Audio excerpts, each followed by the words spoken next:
The return home. By 3 bells that morning they were all stirring their stumps, for there was a big sea running, and Toodles, the boatswain, was among them, with a rope's end in his hand and chewing tobacco. They all donned pirate clothes cut off at the knee, shaved smartly, and tumbled up, with the true nautical roll and hitching their trousers. It need not be said who was the captain. Nibs and John were first and second mate. There was a woman aboard. The rest were tars before the mast, and lived in the FOCSLE. Peter had already lashed himself to the wheel, but he piped all hands and delivered a short address to them, said he hoped they would do their duty like gallant hearties, but that he knew they were the scum of Rio and the Gold Coast, and if they snapped at him he would tear them. The bluff strident words struck the note sailors understood, and they cheered him lustily. Then a few sharp orders were given, and they turned the ship round, and nosed her for the mainland. Captain Pan calculated, after consulting the ship's chart, that if this weather lasted they should strike the Azores about the 21st of June, after which it would save time to fly. Some of them wanted it to be an honest ship and others were in favor of keeping it a pirate, but the captain treated them as dogs, and they dared not express their wishes to him even in a round robin. Instant obedience was the only safe thing. Slightly got a dozen for looking perplexed when told to take soundings. The general feeling was that Peter was honest just now to lull Wendy's suspicions, but that there might be a change when the new suit was ready, which, against her will, she was making for him out of some of Hook's wickedest garments. It was afterwards whispered among them that on the first night he wore this suit he sat long in the cabin with Hook's cigar-holder in his mouth and one hand clenched, all but for the forefinger, which he bent and held threateningly aloft like a hook. Instead of watching the ship, however, we must now return to that desolate home from which 3 of our characters had taken heartless flight so long ago. It seems a shame to have neglected number 14 all this time, and yet we may be sure that Mrs. Darling does not blame us. If we had returned sooner to look with sorrowful sympathy at her, she would probably have cried, "Don't be silly, what do I matter? Do go back and keep an eye on the children. So long as mothers are like this their children will take advantage of them, and they may lay to that. Even now we venture into that familiar nursery only because its lawful occupants are on their way home. We are merely hurrying on in advance of them to see that their beds are properly aired and that Mr. and Mrs. Darling do not go out for the evening. We are no more than servants. Why on earth should their beds be properly aired, seeing that they left them in such a thankless hurry? Would it not serve them jolly well right if they came back and found that their parents were spending the weekend in the country?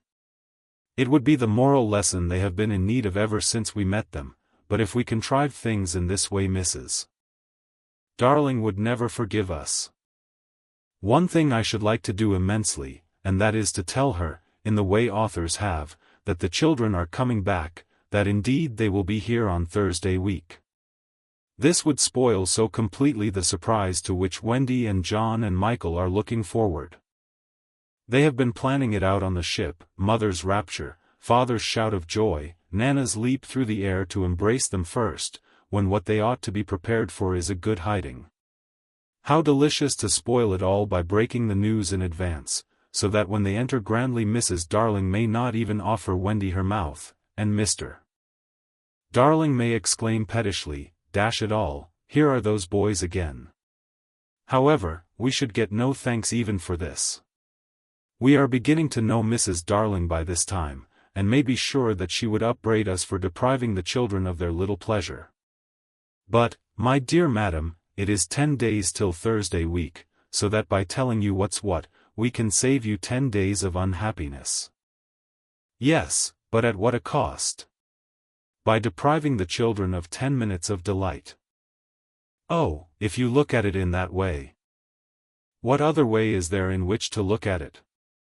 You see, the woman had no proper spirit.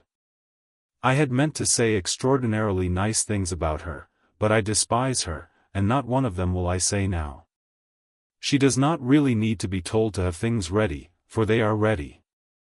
All the beds are aired, and she never leaves the house, and observe, the window is open. For all the use we are to her, we might well go back to the ship. However, as we are here we may as well stay and look on. That is all we are, lookers on. Nobody really wants us. So let us watch and say jaggy things, in the hope that some of them will hurt. The only change to be seen in the night nursery is that between 9 and 6 the kennel is no longer there.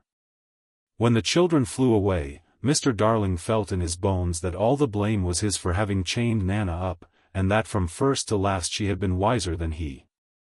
Of course, as we have seen, he was quite a simple man. Indeed, he might have passed for a boy again if he had been able to take his baldness off, but he had also a noble sense of justice and a lion's courage to do what seemed right to him, and having thought the matter out with anxious care after the flight of the children, he went down on all fours and crawled into the kennel. To all Mrs. Darling's dear invitations to him to come out he replied sadly but firmly, "No, my own one, this is the place for me." In the bitterness of his remorse he swore that he would never leave the kennel until his children came back. Of course this was a pity, but whatever Mr. Darling did he had to do in excess, otherwise he soon gave up doing it. And there never was a more humble man than the once proud George Darling, as he sat in the kennel of an evening talking with his wife of their children and all their pretty ways. Very touching was his deference to Nana. He would not let her come into the kennel, but on all other matters he followed her wishes implicitly. Every morning the kennel was carried with Mr. Darling in it to a cab, which conveyed him to his office, and he returned home in the same way at 6.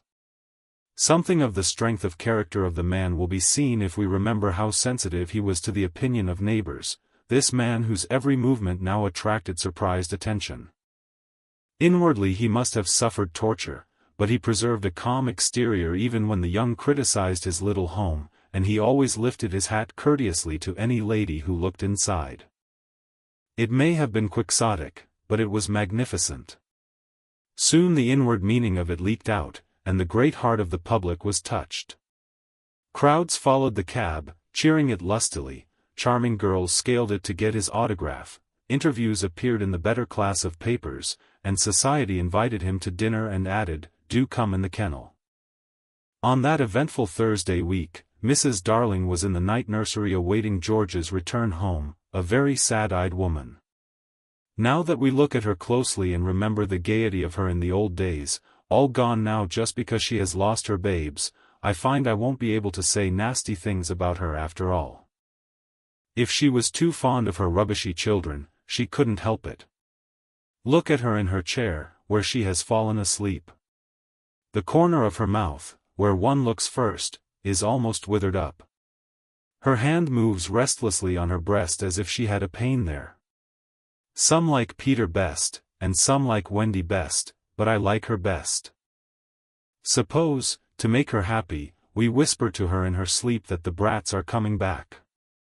They are really within 2 miles of the window now, and flying strong, but all we need whisper is that they are on the way. Let's. It is a pity we did it, for she has started up, calling their names, and there is no one in the room but Nana. Oh Nana, I dreamt my dear ones had come back. Nana had filmy eyes, but all she could do was put her paw gently on her mistress's lap, and they were sitting together thus when the kennel was brought back. As Mr. Darling puts his head out to kiss his wife, we see that his face is more worn than of yore, but has a softer expression. He gave his hat to Liza, who took it scornfully, for she had no imagination, and was quite incapable of understanding the motives of such a man. Outside, the crowd who had accompanied the cab home were still cheering, and he was naturally not unmoved. "Listen to them," he said, "it is very gratifying." "Lots of little boys," sneered Liza. There were several adults today, he assured her with a faint flush, but when she tossed her head he had not a word of reproof for her. Social success had not spoilt him, it had made him sweeter. For some time he sat with his head out of the kennel, talking with Mrs.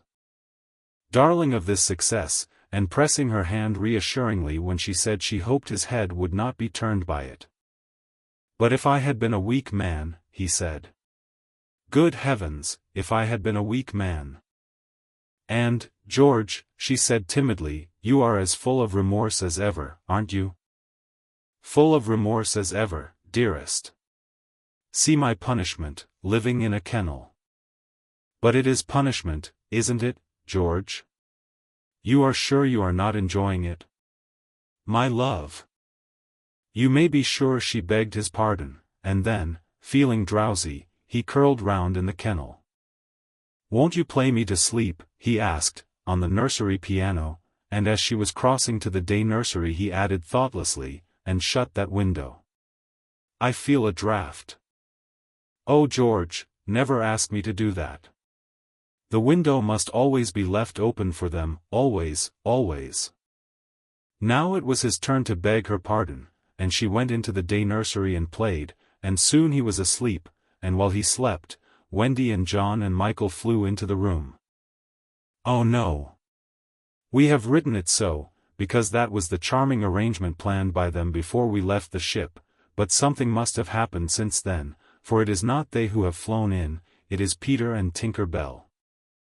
Peter's first words tell all. Quick Tink, he whispered, close the window, bar it. That's right. Now you and I must get away by the door, and when Wendy comes she will think her mother has barred her out, and she will have to go back with me. Now I understand what had hitherto puzzled me, why when Peter had exterminated the pirates he did not return to the island and leave Tink to escort the children to the mainland. This trick had been in his head all the time. Instead of feeling that he was behaving badly he danced with glee, then he peeped into the day nursery to see who was playing. He whispered to Tink, it's Wendy's mother. She is a pretty lady, but not so pretty as my mother. Her mouth is full of thimbles, but not so full as my mother's was. Of course he knew nothing whatever about his mother, but he sometimes bragged about her. He did not know the tune, which was, Home, Sweet Home, but he knew it was saying, Come back, Wendy, Wendy, Wendy, and he cried exultantly, You will never see Wendy again, lady, for the window is barred. He peeped in again to see why the music had stopped, and now he saw that Mrs. Darling had laid her head on the box, and that 2 tears were sitting on her eyes. She wants me to unbar the window, thought Peter, but I won't, not I. He peeped again, and the tears were still there, or another 2 had taken their place. She's awfully fond of Wendy, he said to himself. He was angry with her now for not seeing why she could not have Wendy. The reason was so simple, I'm fond of her too. We can't both have her, lady. But the lady would not make the best of it, and he was unhappy. He ceased to look at her, but even then she would not let go of him. He skipped about and made funny faces, but when he stopped it was just as if she were inside him, knocking. Oh, all right, he said at last, and gulped. Then he unbarred the window. Come on, Tink, he cried, with a frightful sneer at the laws of nature, we don't want any silly mothers, and he flew away. Thus Wendy and John and Michael found the window open for them after all, which of course was more than they deserved. They alighted on the floor, quite unashamed of themselves, and the youngest one had already forgotten his home. John, he said, looking around him doubtfully, I think I have been here before. Of course you have, you silly. There is your old bed. So it is, Michael said, but not with much conviction. I say, cried John, the kennel, and he dashed across to look into it. Perhaps Nana is inside it, Wendy said. But John whistled. Hello, he said, there's a man inside it. It's Father, exclaimed Wendy. Let me see Father, Michael begged eagerly, and he took a good look. He is not so big as the pirate I killed, he said with such frank disappointment that I am glad Mr. Darling was asleep. It would have been sad if those had been the first words he heard his little Michael say. Wendy and John had been taken aback somewhat at finding their father in the kennel. Surely, said John, like one who had lost faith in his memory, he used not to sleep in the kennel? John, Wendy said falteringly, perhaps we don't remember the old life as well as we thought we did. A chill fell upon them, and served them right. It is very careless of Mother, said that young scoundrel John, not to be here when we come back. It was then that Mrs. Darling began playing again. It's Mother, cried Wendy, peeping. So it is, said John. Then are you not really our mother, Wendy? Asked Michael, who was surely sleepy. Oh dear, exclaimed Wendy, with her first real twinge of remorse, it was quite time we came back. Let us creep in, John suggested, and put our hands over her eyes. But Wendy, who saw that they must break the joyous news more gently, had a better plan. Let us all slip into our beds, and be there when she comes in, just as if we had never been away. And so when Mrs. Darling went back to the night nursery to see if her husband was asleep, all the beds were occupied. The children waited for her cry of joy, but it did not come. She saw them, but she did not believe they were there. You see, she saw them in their beds so often in her dreams that she thought this was just the dream hanging around her still. She sat down in the chair by the fire, where in the old days she had nursed them. They could not understand this, and a cold fear fell upon all the three of them. Mother! Wendy cried. That's Wendy, she said, but still she was sure it was the dream. Mother! That's John, she said. Mother, cried Michael. He knew her now. That's Michael, she said, and she stretched out her arms for the three little selfish children they would never envelop again. Yes, they did, they went round Wendy and John and Michael, who had slipped out of bed and run to her. George, George, she cried when she could speak, and Mr. Darling woke to share her bliss, and Nana came rushing in. There could not have been a lovelier sight, but there was none to see it except a little boy who was staring in at the window. He had had ecstasies innumerable that other children can never know, but he was looking through the window at the one joy from which he must be forever barred.